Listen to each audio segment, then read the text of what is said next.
Hello, welcome back to another content ഇല്ലാത്ത show. നിങ്ങൾ ആരും ക്ഷണിച്ചിട്ടില്ലെന്ന് എനിക്കറിയാം, പക്ഷെ ഞാൻ തിരിച്ചെത്തി.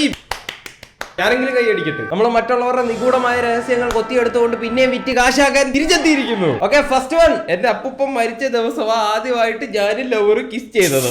Very good. അപ്പൂപ്പന്റെ അനുഗ്രഹം എന്നും പിള്ളേർ കൊണ്ടായിരിക്കും. ഒരു ഭാഗത്ത് അപ്പൂപ്പൻ ചത്തു കിടക്കുന്നു, അമ്മൂമ്മ നിലവിളിയും ബഹളവും, മറുഭാഗത്ത് നീയൊക്കെ അവിടെ നിന്ന് തേന്നു വരുന്നു. ഇതിന് തുറക്കത്തിൽ നിനക്കൊക്കെ ശിക്ഷ വേറെതാ. അപ്പൂപ്പനെ കൂട്ടിയിട്ട് കത്തിക്കുന്ന സമയത്ത് വീട്ടുകാരോടൊക്കെ പറഞ്ഞ് സെറ്റ് ആക്കണമായിരുന്നു. രണ്ട് ബന്ധങ്ങളും സീമന്തത്തിൽ ഏർപ്പെടണമായിരുന്നു. എക്സിന് പണി കൊടുക്കാൻ ഞാനൊരു പേപ്പറിൽ കുറച്ച് വൃത്തികേട് എഴുതി അവളുടെ വീട്ടിൽ ഒട്ടിച്ചു വെച്ചു.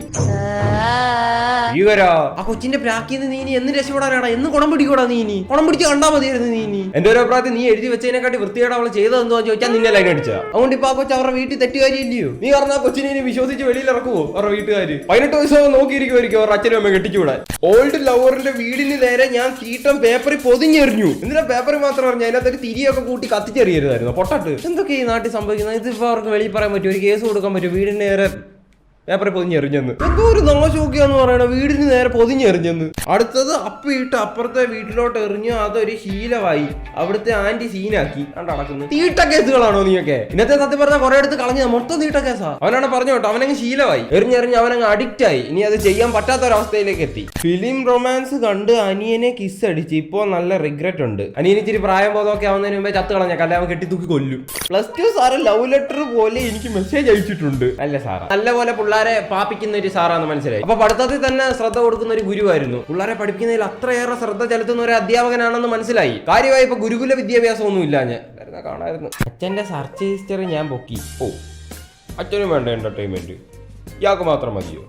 അച്ഛനും ചുമ്മാ ഇരിക്കുമ്പോ ബോറടിക്കത്തില്ലയോ? അച്ഛൻ മനുഷ്യനല്ലയോ? കൊള്ളാവേ. വേറെ ആള് നമുക്ക് അവരുടെ സീക്രട്ട് ഓഡിയോ ആയിട്ട് അയച്ചു തന്നിട്ടുണ്ട്. എനിക്ക് അത് ഇച്ചിരി ഇൻട്രസ്റ്റിംഗ് ആയിട്ട് തോന്നി. ഞാൻ നിങ്ങളെ കേൾപ്പിക്കാം. ഇച്ചിരി ലോങ്ങാ. നമ്മുടെ അന്ന് ഒരിക്കൽ ജയിച്ചിട്ട് ഇവരെന്ത് പടക്കം പൊട്ടിച്ചായിരുന്നു അന്ന് രാത്രി ഭയങ്കര പടക്കം, മാലപ്പടക്കവും അങ്ങനെ പൊട്ടിച്ച് ഞങ്ങൾ എന്ത് ചെയ്ത്. പിന്നെ പിറ്റേന്ന് രാവിലെ ഞങ്ങൾ ഇങ്ങനെ നിരഞ്ഞു നടക്കൂല പടക്കം പൊട്ടാത്തത്. ഇല്ലെങ്കിൽ ഈ പടക്കങ്ങളെല്ലാം എടുത്തിട്ട് എന്ത് ചെയ്ത് ഇതിനകത്തൊരു മരുന്നുണ്ട്. ആ മരുന്ന് നമ്മൾ പൊട്ടിച്ചിട്ടിട്ട് കത്തിക്കും. ഇങ്ങനെ ആ പരിപാടി ഉണ്ട്. അങ്ങനെ നമ്മളിങ്ങനെ പോയ സമയത്ത് ഒരു കോഴിപ്പടക്കം കിട്ടി. കിട്ടിയപ്പം ഇതെന്റെ ഒരു കൂട്ടുകാരനെ കിട്ടിയത്. ആ പടക്കം ഞാൻ പൊട്ടിക്കാം. ഇവൻ പറഞ്ഞു വേണ്ട ഇത് ഞാൻ പൊട്ടിക്കുമെന്ന് പറഞ്ഞു. ഞാൻ പറഞ്ഞു കഷ്ടപ്പെടാ, ഞാൻ പൊട്ടിക്കാടാ.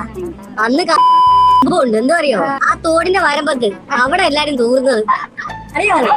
സത്യം, അവിടെ എല്ലാരും ഞാൻ ഉൾപ്പെടെ എല്ലാരും അവിടെ ഊറിക്കൊണ്ടിരുന്നത്. അപ്പം ആ തൂർന്ന സമയത്ത് ഇവൻ എന്ത് ചെയ്ത് അവിടെ ഒരു തീട്ടം കിടന്നു. ആ തീട്ടം വെച്ചാ കറുത്ത് കരിക്കട്ട പോലെ ഇരിക്കുക. വെയിൽ കൊണ്ട് ഇങ്ങനെ നിക്കുക. സത്യം പറഞ്ഞാൽ അതിന്റെ ഉള്ളുണങ്ങിയിട്ടില്ല.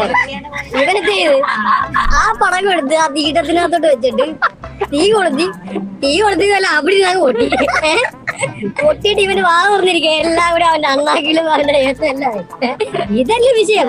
ഈ പൊട്ടിച്ച സമയത്ത് ഇവൻ ചെയ്ത് ഈ പൊട്ടിച്ചില്ല ഇവൻ അങ്ങ് ഇറങ്ങുകയും ചെയ്തു. ഓരോരോ മനുഷ്യ ജന്മത്തിൽ എന്തൊക്കെയായി നടക്കുന്നത്. സ്കൂളിൽ കയറിയപ്പോ അറിയാതെ പോയി. അത് വെച്ചുകൊണ്ട് ഞാൻ വൈകുന്നേരം വരെ ഇരുന്നു.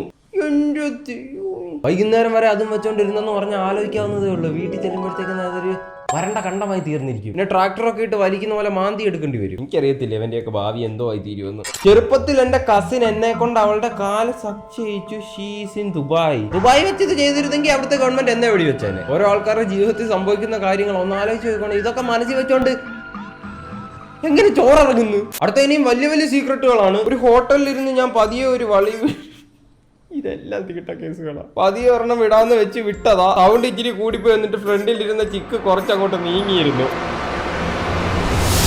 ഫ്രണ്ടിൽ ഇരുന്ന ചിക്കിന്റെ വയറ് നിറഞ്ഞു കാണും. നീ അതിന് ജീവിതത്തിൽ മറക്കാൻ പറ്റാത്ത ഒരു അനുഭവം തന്നെ അവിടെ കൊടുത്തത്. അത് ചിലപ്പോൾ രാത്രി ഞെട്ടി എണ്ണീക്കുമായിരിക്കും. ഒരിക്കൽ ഞാൻ 8th വെച്ചൊരു കുട്ടിയോട് ലൈൻ ചോദിച്ചിരുന്നു. ആ കുട്ടി എന്നെ റിജക്ട് ചെയ്തു. എന്നിട്ട് എല്ലാരോടും ഞാൻ കോഴിയാന്ന് പറഞ്ഞു നടന്നു. ആയിരുന്നല്ലോ അന്നേരത്തെ കലിപ്പ് കാരണം. അതാ പ്രശ്നം. അന്നേരത്തെ കലിപ്പാ പ്രശ്നം. എന്തിനാ അന്നേരത്തെ കലിപ്പ് കാരണം ഞാൻ സ്കൂൾ ബാത്റൂമിൽ ഒരു പടം വരച്ചിട്ട് അവിടെ പേരെഴുതി വെച്ചു. ക്രൂവൽ. അവളെ സ്കൂള് മാറ്റി. പാവം കൊച്ചു എന്തോരം അനുഭവിച്ചിട്ടുണ്ടായിരിക്കും. നിനക്ക് നരകത്തിൽ എന്റെ അപ്പുറത്ത് ഒരു സീറ്റ് റിസർവാ. നമ്മൾ സത്യം പറഞ്ഞ് ഇങ്ങനെയൊന്നും ചെയ്യില്ല. അവർക്കൊരു ട്രോമാറ്റിക് ആയിട്ടുള്ള ഒരു അനുഭവം ഉണ്ടാക്കി കൊടുക്കുന്ന ഒന്നും നമ്മൾ ചെയ്യരുത്. അവർക്ക് ഇഷ്ടമല്ലെന്ന് പറഞ്ഞാൽ നമ്മളൊരു കടലിൽ നിന്ന് കപ്പ് കോരി എടുത്തിട്ട് ഇതിനകത്ത് സ്രാവില്ലെന്ന് പറഞ്ഞിട്ട് കാര്യമില്ല. കടലിൽ മുങ്ങിത്തപ്പൂ ഇനിയും കിട്ടും. നമ്മൾ ആരെയും ദ്രോഹിക്കേണ്ട ആവശ്യമില്ല. ഞങ്ങൾ വീട് മാറുന്ന ദിവസം ഇറങ്ങാനായപ്പോൾ എനിക്ക് അപ്പിയിടാൻ മുട്ടി. പിന്നെ മുട്ടി എന്നിട്ട് ഞാൻ പോയി സാധിച്ചു. അന്യമായ കാര്യം അല്ലെ, തുപ്പിക്കളയൊന്നും പറ്റത്തില്ലല്ലോ. അങ്ങനെ വേറെ വാടക വീട്ടിലെത്തി. അപ്പോഴാണ് ഞാൻ ഓർത്തത് ഫ്ലഷ് അടിക്കാൻ മറന്നുപോയി. നീ ആ മറന്നുപോയിട്ട് അവിടെ കിടക്കുന്ന സാധനം ഒരിക്കൽ നീയായിരുന്നു, പക്ഷെ നിന്നിൽ നിന്ന് അത് വിട്ടുമാറി. അതുകൊണ്ട് ഇനി ഒരു ബന്ധമില്ല. അതുകൊണ്ട് നീ മേടിക്കണ്ട, നീ സേഫാ. പഴയ വീട്ടിൽ നിന്ന് പുത്തനായിട്ട് താമസക്കാർ വരാൻ നേരം ആദ്യമായിട്ട് ഒന്ന് കക്കൂസ് തുറന്ന് നോക്കാൻ നേരം സ്വർണ്ണ കട്ടി നിധിയും നിധി കാക്കുന്ന ഭൂതവും. ഫ്രണ്ടിന്റെ ബർത്ത്ഡേ പാർട്ടിക്ക് അവന്മാർ എന്നെ ഇൻവൈറ്റ് ചെയ്തു. ഞാനും പിന്നെ എന്റെ ഒരു ഫ്രണ്ടും കൂടാണ് പോകാനിരുന്നത്. അവിടെ കള്ളും കഞ്ചാവൊക്കെ ഉണ്ടായിരുന്നത് നേരത്തെ അറിയായിരുന്നു. പക്ഷെ എന്റെ ലവർ എന്നോട് പറഞ്ഞു പോകരുത് എന്ന്. ഞാൻ ഫ്രണ്ട്സിനോട് വരാമെന്ന് പറഞ്ഞും പോയി. അപ്പോൾ ചെന്നില്ലേ പിന്നെ അവർ എന്ത് വിചാരിക്കുമെന്ന് പറഞ്ഞ് ലവറായിട്ട് അടിയിട്ട് പോയി. അവിടെ ചെന്നപ്പോൾ അവന്മാരെല്ലാരും ഞങ്ങൾക്കും കൂടെ ഒഴിച്ചു തന്നു. എന്റെ കൂടെ വന്നയാൾ ഒറ്റ കുടി കുടിച്ച് അവരുടെ കൂടെ അങ്ങ് വൈബായി. എനിക്ക് പേടിയായിരുന്നു, എന്നാലും അവൾ എന്നെ നിർബന്ധിച്ചു. നിന്റെ ലവർ ടോക്സിക്കാ, അവൻ പറയുന്നത് കേട്ടാൽ നിനക്ക് എൻജോയ് ചെയ്യാൻ പറ്റില്ല എന്നൊക്കെ പറഞ്ഞു. ഞാനാണ് അതങ്ങ് വിശ്വസിച്ചു. എല്ലാം നല്ല വൈബിലായിരുന്നു. പാട്ട് പാടി, ഡാൻസ് കളിച്ചു. അവസാനം friends tried for something else. സ്വാഭാവികം, ഇതിൽ കൂടുതലൊന്നും ചിന്തിക്കാനില്ല. വേറെ രീതിയിൽ സംസാരിക്കാൻ തുടങ്ങി. ഒരിക്കലും ഇല്ലാത്ത പോലെ ടച്ച് ചെയ്ത് സംസാരിക്കാൻ തുടങ്ങി. പിന്നെ എന്തുവായിരുന്നു കുഞ്ഞു വിചാരിച്ച? വേറെ എന്ത് നടക്കുമെന്ന് വിചാരിച്ച് എനിക്ക് കുടിച്ചത് കാരണം വീട്ടിൽ ഒറ്റയ്ക്ക് പോകാനും പറ്റില്ലായിരുന്നു. ഇവന്മാരോട് നിർത്തന്ന് പറയാനും പറ്റില്ലായിരുന്നു. വേറെ ഒന്നും കൊണ്ടല്ല, അതിനുള്ള ബോധം പോലും എനിക്കില്ലായിരുന്നു. അപ്പോഴേക്കും ഞാൻ അച്ഛനെ വിളിച്ചു. അച്ഛൻ വന്നു, വീട്ടിൽ കൊണ്ടുപോയി നല്ല വഴക്ക് പറഞ്ഞു. ലവർ പറയുന്നത് കേട്ടിരുന്നാൽ എനിക്കിങ്ങനെ ഉണ്ടാവത്തില്ലായിരുന്നു. അവിടെ ലവർ അവളോട് പോകരുതെന്ന് പറഞ്ഞപ്പോൾ അവിടെ ലവറിനെ ഡിസപ്പോയിന്റഡ് ആക്കുന്നോണ്ട് ഒരു പ്രശ്നവും ഇല്ലായിരുന്നു. പക്ഷെ കൂട്ടുകാരെ ഡിസപ്പോയിന്റഡ് ആക്കുന്നോണ്ട് പ്രശ്നം ഉണ്ടായിരുന്നു. അതുകൊണ്ട് പോയി. അതിലൊരു രീതിയിലുള്ള ലോജിക്കും ഇല്ല. I am sorry. അടുത്തതായിട്ട് ലാസ്റ്റ് സാധനം വിറ്റ് സാധനമാ. ഒരിക്കൽ ഞാൻ ഒരു മരണത്തിന് പോയി. ഗ്യാസ് കേറിയിട്ട് ഒരു കുശി പോയി. കുശിയോ? നല്ല സ്മെല്ലായിരുന്നു. അവിടെ നിന്ന് മാമന്മാര് പറയുമ്പോ ശവത്തിന്ന് ഗ്യാസ് പോയതായിരിക്കുമെന്ന്. ചത്താലും വെറുതെ വിടല്ല പാവത്തിന്. ഒന്നും അറിയാതെ ചത്ത് കിടക്കുന്ന പാവത്തിന്റെ തലയിലോട്ട് വെച്ചു. ഈ ലോകമേ ഭയങ്കര മോശമാണ്. നിങ്ങൾക്ക് എല്ലാവർക്കും എന്റെ കൂട്ടത്തിൽ നരകത്തിൽ ഇപ്പുറത്തൊരു സീറ്റ് ഉണ്ട്. ഞാനും എന്തായാലും കാണും നിങ്ങളുടെ കൂടെ അവിടെ. മലയാളത്തിലെ വ്ളോഗേഴ്സിനെ എല്ലാവരെയും കൂടെ മിതമായ തരത്തിൽ റോസ്റ്റ് ചെയ്യുന്നതാണ്. ഇങ്ങോട്ട് പോകും.